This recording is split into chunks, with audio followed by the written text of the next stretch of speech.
नाज़रीन अवां खे अहम ख़बर का आगाह कंदा हलूं त सुप्रीम कोर्ट पंजाब असेंबली जे डिप्टी स्पीकर जी रूलिंग कालअदम करार ॾेई छॾी। अदालत चौधरी परवेज़ इलाही खे पंजाब जो वॾो वज़ीर करार ॾेई छॾियो। चीफ जस्टिस उमर अता बंदियाल जी सरबराही में 3 रुकनी बेंच पंजाब जे वॾे वज़ीर जी चूंड बाबति डिप्टी स्पीकर जी रूलिंग ख़िलाफ़ महफ़ूज़ कयल फ़ैसिलो ॿुधाए छॾियो। अदालत चौधरी परवेज़ इलाही खे अॼु ई हलफ़ खणण जो हुकुम ॾेई छॾियो। अदालत गवर्नर खे पाबंद बणायो आहे त चौधरी परवेज़ इलाही अॼु राति 11:30 वॻे ताईं हलफ़ खणायो वञे। अदालत हमज़ा शहबाज़ जी काबीना खे बि ख़त्म करे छॾियो। अदालत फ़ैसिले ते फ़ौरी अमल जो हुकुम ॾेई छॾियो।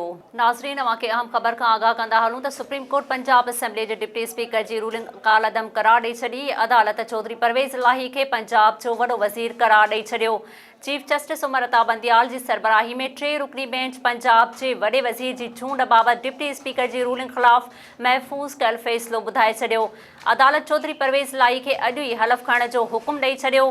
अदालत गवर्नर खे पाबंद बणायो आहे त चौधरी परवेज़ इलाही अॼु राति 11:30 वॻे ताईं हलफ़ खणायो वञे।